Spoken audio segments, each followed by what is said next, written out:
Live streaming MU versus Brighton diundur.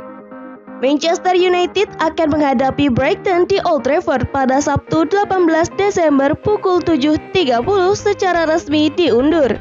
Namun sebuah kabar buruk menimpa skuad asuhan Ralf Rangnick. Mereka diterpa badai virus corona usai bertandang melawan Norwich City. Kini diketahui beberapa penggawa Manchester United dikonfirmasi positif virus corona usai laga menghadapi Norwich City. Alhasil pertandingan Manchester United versus Brentford yang dijadwalkan berlangsung pada Rabu pagi dibatalkan oleh otoritas Liga Inggris. Namun bisa dipastikan jika sang mega bintang Cristiano Ronaldo bukan salah satu yang terpapar COVID-19. Karena sang pemain terlihat bugar saat sedang berolahraga bersama sang kekasih yang diunggah di sosial media beberapa waktu lalu. Manchester United nampak sedikit diuntungkan dengan tidak bermain di matchday 16. Tim asuhan Ralf Rangnick ini memiliki waktu istirahat lebih banyak daripada Brighton. Sementara itu, Brighton menjalani laga melawan Wolves dilanjutkan matchday ke-16 Premier League.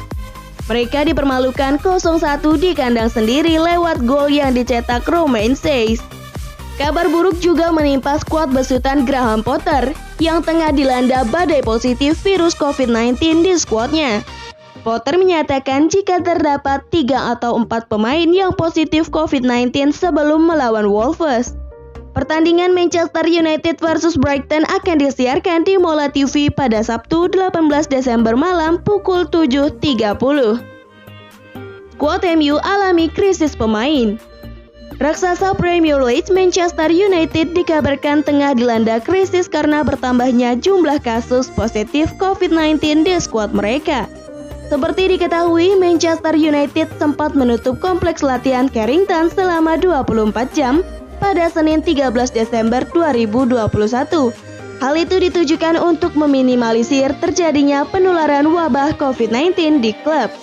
Karena terdapat beberapa pemain dan staf Manchester United yang positif COVID-19, laga melawan Brentford pada Rabu 15 Desember dini hari kemarin terpaksa ditunda.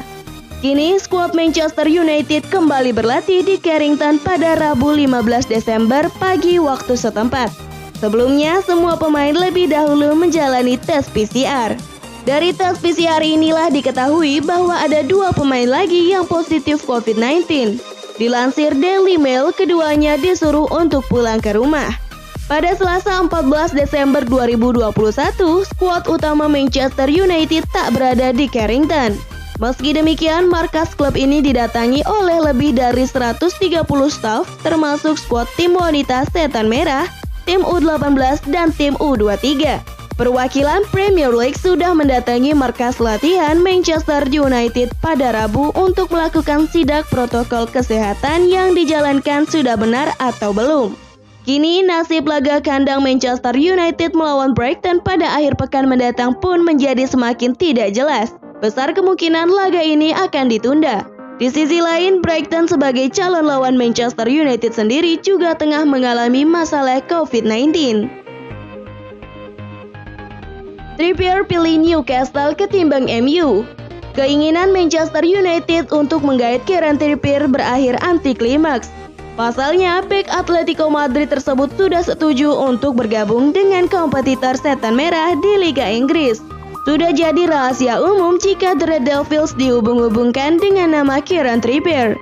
Bahkan dalam jendela transfer musim panas lalu, Trippier nyaris merapat ke Old Trafford. Usaha Manchester United urung menemui kenyataan lantaran Los Rojiblancos enggan melepas Trippier. Diego Simeone ternyata tak rela kehilangan ex-Tottenham Hotspur itu. Trippier dipandang merupakan sosok kunci di Wanda Metropolitano, dan melepasnya ke kota Manchester bukan pilihan yang bijak. Alhasil, meski sang pemain ingin mudik ke Liga Inggris, namun Atletico Madrid belum mengizinkannya. Bukannya meredup, gosip Trippier kian memanas usai Diogo Dalot diisukan bakal berlabuh di Liga Italia bersama AS Roma. Nama Trippier digadang-gadang jadi calon kuat pengganti Dalot jika ex-AC Milan tersebut merapat ke kubu 1 Giallorossi. Sayangnya, kabar paling anyar menyebutkan jika keinginan Setan Merah untuk membajak Trippier gagal seketika, lantaran sang pemain kian dekat menuju ke salah satu klub di Liga Inggris. Klub yang dimaksud adalah Newcastle United. Menurut jurnalis Alex Crook via Talksport bahwa kedua belah pihak sudah menemui kata sepakat. Di klub Sultan Liga Inggris tersebut, Trippier bakal mendapat gaji 150.000 pound sterling pekan atau setara dengan 2,8 miliar. Transfer Trippier menuju St James Park bakal terrealisasikan dalam jendela transfer paruh musim nanti. Lebih lanjut, manajer Crook ada klausul penebusan jika The Magpies turun kasta di akhir musim nanti. Kieran Trippier sedang dalam perjalanan dari Atletico Madrid menuju St James Park, kata Crook melansir dari Talksport. Dari sudut pandang pribadi, kubu Trippier sangat senang dengan persyaratan yang ditawarkan. Tetapi Newcastle masih harus menyetujui biaya dengan Atletico Madrid. Di musim panas lalu, Atletico Madrid telah menolak tawaran 15 juta pound sterling dari Manchester United. Kemungkinan Atletico membandrolnya di angka 25 juta pound sterling. Angka tersebut bukan perkara sulit bagi Newcastle United, jelasnya. Amad Diallo disebut akan main di Belanda. Masa depan Amad Diallo di Old Trafford menjadi sorotan. Winger muda Manchester United itu dikabarkan bakal pindah ke Feyenoord di bulan Januari nanti. Diallo merupakan pemain yang baru direkrut Manchester United di awal tahun lalu. Namun pemain berusia 18 tahun itu kesulitan untuk mendapatkan tempat di tim utama MU saat ini. Setan Merah berencana meminjamkannya di bulan Januari nanti. Mereka ingin pemain timnas Pantai Gading itu mendapatkan jam bermain lebih agar potensinya lebih maksimal. Diallo diklaim bakal bergabung dengan Feyenoord. Ya, saya kira itu bisa terjadi, ujar Dennis Van Eersel kepada FR12. Menurut Van Eersel, di musim panas kemarin Feyenoord tertarik mendatangkan Diallo. Namun transfer itu gagal karena Diallo mengalami cedera. Saat ini Diallo sudah sembuh dari cedera, sehingga Feyenoord diklaim akan mencoba sekali lagi.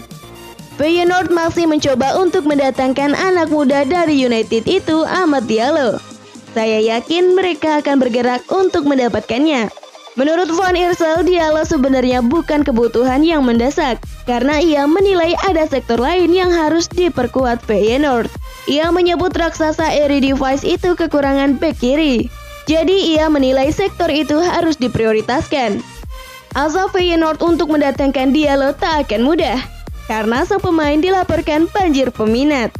Ada banyak tim besar Eropa termasuk dari tim-tim IPL yang berhasrat untuk meminjam Diallo di musim dingin nanti.